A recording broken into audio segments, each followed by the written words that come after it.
दोस्तों नमस्कार, ए news office पर आपका स्वागत है और मैं हूं नीरज अधिकारी। कल मैंने बताया था कि चंडीगढ़ लोकसभा सीट पर भाजपा और इंडिया गठबंधन के मुकाबले के बीच कुछ और नए सूरमा चुनाव मैदान में उतरने के लिए तैयार हो रहे हैं।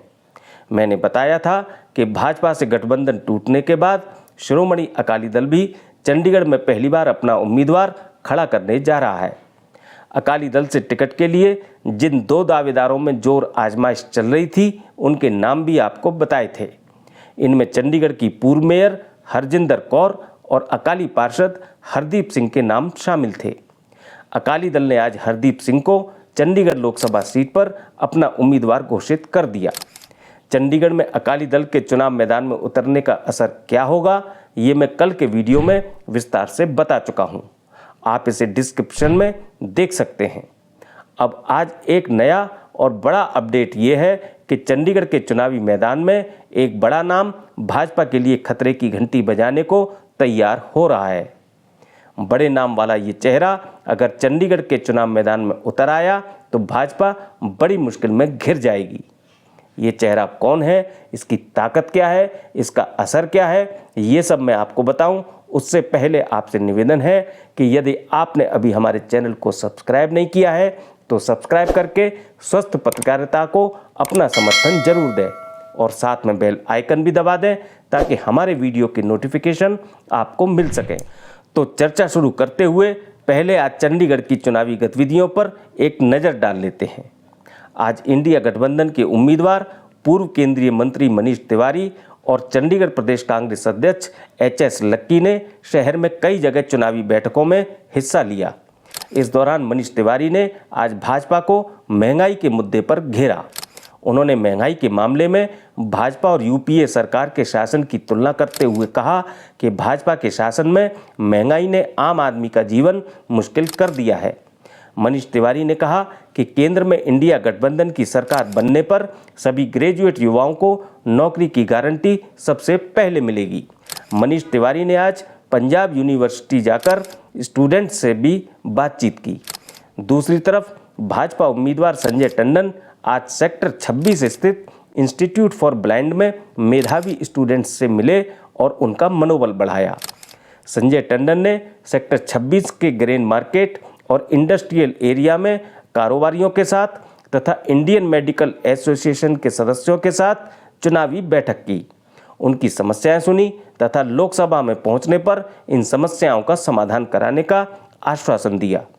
इस बीच चंडीगढ़ प्रदेश कांग्रेस में पवन कुमार बंसल की टिकट कटने के बाद प्रदेश कांग्रेस अध्यक्ष एच.एस. लक्की और कांग्रेस प्रत्याशी मनीष तिवारी के खिलाफ पैदा हुए असंतोष की बात करूं तो आज चंडीगढ़ प्रदेश कांग्रेस के सचिव एवं पूर्व जिलाध्यक्ष रामेश्वर गिरी ने अपने सभी पदों के साथ कांग्रेस की प्राथमिक सदस्यता से भी इस्तीफा दे दिया। हालांकि उन्होंने इस्तीफे में इसका कारण व्यक्तिगत बताया है, लेकिन गिरी के इस्तीफे को भी पार्टी में चल रहे असंतोष की ही कड़ी माना जा रहा है। चर्चा है कि रामेश्वर गिरी भाजपा में शामिल हो सकते हैं।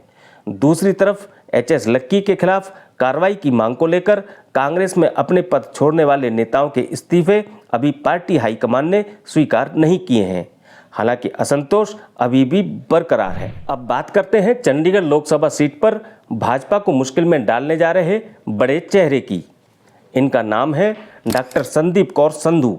ये चंडीगढ़ में लंबे समय से सक्रिय राजनीतिज्ञ और सामाजिक कार्यकर्ता हैं और सोशल मीडिया पर इन्हें चंडीगढ़ की बेटी के रूप में प्रचारित किया जाता रहा है।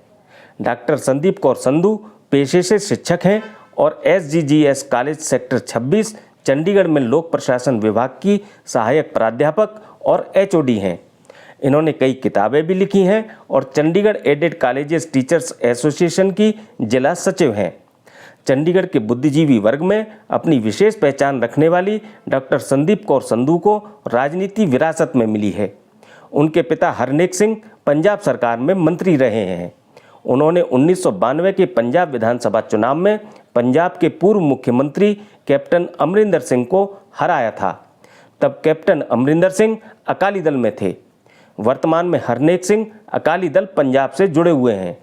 डॉक्टर संदीप कौर संधू हिंदूवादी विचारधारा वाली ऐसी नेता हैं जिनका चंडीगढ़ के हर वर्ग में प्रभाव है। डॉक्टर संदीप कौर संधू का नाम इस बार चंडीगढ़ लोकसभा सीट पर भाजपा की टिकट के दावेदारों में प्रमुखता से लिया जा रहा था, लेकिन भाजपा नेतृत्व ने चंडीगढ़ प्रदेश भाजपा के पूर्व अध्यक्ष संजय टंडन को टिकट देकर बाकी सभी दावेदारों को खारिज कर दिया। अब मेरे सूत्रों का कहना है कि डॉक्टर संदीप कौर संधू चंडीगढ़ लोकसभा सीट पर निर्दलीय उम्मीदवार के रूप में उतर सकती हैं। अब डॉक्टर संदीप कौर संधू की ताकत और चुनाव मैदान में उतरने पर उनके असर को आप इस बात से समझ सकते हैं कि चंडीगढ़ में राष्ट्रीय स्वयंसेवक संघ यानी आरएसएस और विश्व हिंदू परिषद तथा बजरंग दल जैसे भाजपा को बड़ी ताकत देने वाले संगठनों की बड़ी लॉबी डॉक्टर संदीप कौर संधू को समर्थन देती रही है। इस लॉबी ने ही उन्हें चंडीगढ़ से भाजपा उम्मीदवारी की रेस में खड़ा किया और सूत्र बताते हैं कि चंडीगढ़ लोकसभा सीट पर डॉक्टर संदीप कौर संधू को भाजपा से उम्मीदवार बनवाने के लिए इस लॉबी ने अपने प्रयास अभी बंद नहीं किए हैं। इसलिए चंडीगढ़ में भाजपा से उम्मीदवारी का नामांकन होने तक कुछ भी हो सकता है और कुछ नहीं भी होता है तो इतना तय है कि भाजपा की तरफ से निराशा मिलने पर डॉक्टर संदीप कौर संधू यदि निर्दलीय उम्मीदवार के तौर पर भी चुनाव मैदान में उतर गई तब चंडीगढ़ सीट पर भाजपा मुश्किल में पड़ सकती है। सिख परिवार से होने के कारण भाजपा के सिख वोट में डॉक्टर संदीप कौर संधू बड़ी सेंध लगा सकती हैं। भाजपा से अलग होकर अकाली दल पहले ही अपना उम्मीदवार घोषित कर चुका है, जिसकी नज़र मुख्य तौर पर चंडीगढ़ के सिख वोट बैंक पर है। इस नाते 2019 तक चंडीगढ़ में भाजपा को मिलता रहा सिख वोट इस बार पूरी तरह भाजपा उम्मीदवार से कट सकता है। इसके अलावा डॉक्टर संदीप कौर संधू को आरएसएस और विश्व हिंदू परिषद जैसे संगठनों का अंदर खाते समर्थन मिलने से चुनाव के दौरान चंडीगढ़ में भाजपा की ताकत और ज़्यादा कम हो सकती है। डॉक्टर संदीप कौर संधू को आरएसएस और विश्व हिंदू परिषद की लॉबी किस हद तक समर्थन करती रही है, इसका अंदाजा आप इस बात से भी लगा सकते हैं कि 22 जनवरी को अयोध्या में श्री राम मंदिर के उद्घाटन समारोह का न्योता चंडीगढ़ ट्राई सिटी के जिन 4 लोगों को मिला था उनमें डॉक्टर संदीप कौर संधू भी शामिल थीं। वो राम मंदिर के उद्घाटन समारोह में शामिल भी हुई थीं। डॉक्टर संदीप कौर संधू अगर निर्दलीय चुनाव लड़ती हैं तो क्या वह भाजपा की बागी कहलाएंगी?